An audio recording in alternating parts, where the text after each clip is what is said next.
Hello. In this video, I would like to present to you the absolute ridiculousness that is the YouTube algorithm. And I call it the YouTube algo bias. This video is based upon two characters, two individuals, two human beings that I came across just recently. Why I came across them is unclear. I scour the various rabbit holes of YouTube's multiverse, and occasionally things pop up that are rather unexpected. And in this particular instance, these two individuals popped up. The first one was Gooby Doobie, and the second one was Mark Hogin. And I assume that Mark Hogin was the second one because it was related in some SEO type of way to Gooby Doobie. I would like to look at the statistics that are presented by YouTube and the progress of these channels. If you notice, Gooby Doobie has 210,000 subscribers. Mark Hogin has 119,000 subscribers. Gooby Doobie had actually 170,000 subscribers about 2 days ago, which means that this channel has gained an additional 40,000 subscribers over the duration of the past couple of days. And it is a significant amount higher over Mark Hogin's channel. The Chanalytics for the total lifetime don't really give the channels justice because they only show the results for the past 30 days. But if you look at the lifetime, Mark Hogin has produced 480 videos over the lifetime of his channel, while Gooby Doobie has produced 199 videos over the duration of his channel. You could attribute the success to the upload over the most recent 30 days, which is 72 videos on the Gooby Doobie channel, while only 19 videos on the Mark Hogin channel. And if you notice the last 30 days, Gooby Doobie has received 8.77 million views, while Mark Hogin had only received 504,000 views. Before I describe the differences in these personalities, and I think that's important, it's important because it indicates how pervasively skewed YouTube's algorithm is, and how disproportionately favoritist it is towards certain demographics, you could say. The best way to finding out how long a channel has been in existence is by going to videos and then choosing the oldest. If you notice, the oldest video on the Gooby Doobie channel has been posted 2 months ago, while the oldest video on the Mark Hogin channel has been posted 2 years ago. If you notice, the content of these videos is similar in nature, surprisingly. Both have nature videos posted initially, both have dogs in them, and as a matter of fact, the initial videos posted by Mark Hogin have a higher number of views than those by Gooby Doobie. And while Mark Hogin has been narrating his life over the past 2 years and the struggles that he personally has been going through, Gooby Doobie has just been posting videos about his personal walks. One of them is 10 hours long. It's just a pink sunset at the beach video. So obviously both channels are aiming to monetize their presence on YouTube. I mean, that is the essence of YouTube. But while Mark Hogin's channel has been quite honestly and sincerely uploading videos about his life, Gooby Doobie seems to have been fishing for some simple watch time content, which is visible through these 3 videos that are 10 hours long each. And I assume that they are simply playing some relaxing music with relaxing foregrounds in the videos. And so essentially, when you look at it, it's just a case of one channel versus another, one person's story versus the story of another person. I think what will tell most of the story, what the differentiation between these two channels is, will be by going to the popular videos. And when you click the popular video tab, you will see the most popular videos, most watched videos on the channels. And those 2 videos are Why the Social Media Push All of a Sudden, and I was an MIT educated neurosurgeon, now I'm unemployed and alone in the mountains. The Gooby Doobie video is 48 minutes long, so I'm not going to play it here, but I did watch it and I will simply summarize it here for you. You're free to watch it yourself if that's what you want to do. In the most popular video on the Mark Hogin channel, Mark Hogin himself responds to a negative comment that was made in relation to him wanting to be left alone and yet posting videos on YouTube. While the most popular video on the Gooby Doobie channel is a 48-minute video in which Gooby or Doobie explains the reasons for why he quit his 20 years of practice and education in the neurosurgeon medical field.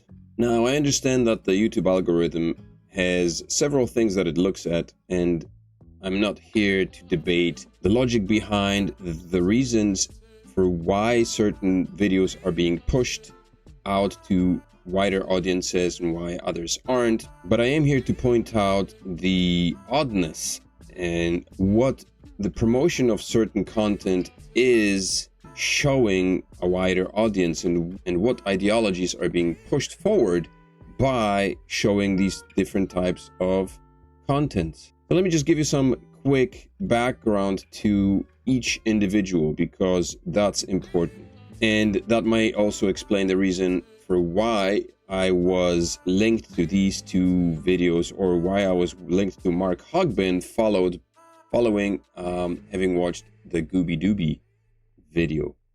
Mark Hogin is a Parkinson's disease patient. He's suffering from Parkinson's disease, and he has been documenting his life over the past 2 years to what he says in this video is a documentation of his legacy, and quite possibly, I think, shows the progression of Parkinson's disease as itself. I am not alone, I'm sure, in saying that I have no idea what it's like to live with Parkinson's. Most people don't know what it's like to live with Parkinson's, and this is definitely a very interesting channel to watch for those who are interested in Parkinson's, who may be living with Parkinson's disease, and who have some interest in the disease, whether it's for medical study purposes or if it's for personal purposes. Some people may have family members who are affected by the disease and I'm sure are able to benefit from the content that Mark is providing them with. On the other hand, Dr. Gooby in the Gooby Doobie channel is an MIT graduate who has spent the last 20 years working in the medical field of neurosurgery.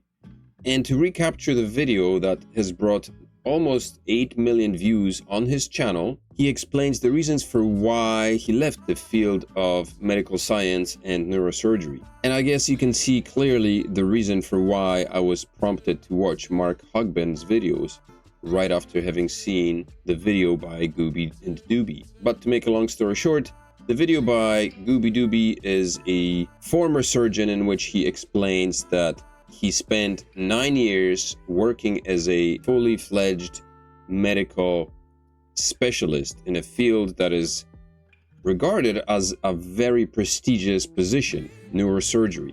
And the reasons that he summarizes, the reasons for him leaving the profession were that neurosurgery basically, and medicine in general, does not do what it promises to do. His beef with medicine is that it doesn't heal the things that it promises to heal. His idea was of going into neurosurgery in order to help people by connecting robotic arms and legs, or basically machines, to the brain, which will allow people to live a fully functional life. And it turns out that that is impossible for reasons that he explains in the video. The brain is simply not able to accept foreign instruments being planted into itself. And so he became jaded with that profession over time, and he decided to quit a 9-year-long career in neurosurgery and spine surgery, because that's what he says is the second next best thing to neurosurgery. And so that's essentially the video in a nutshell.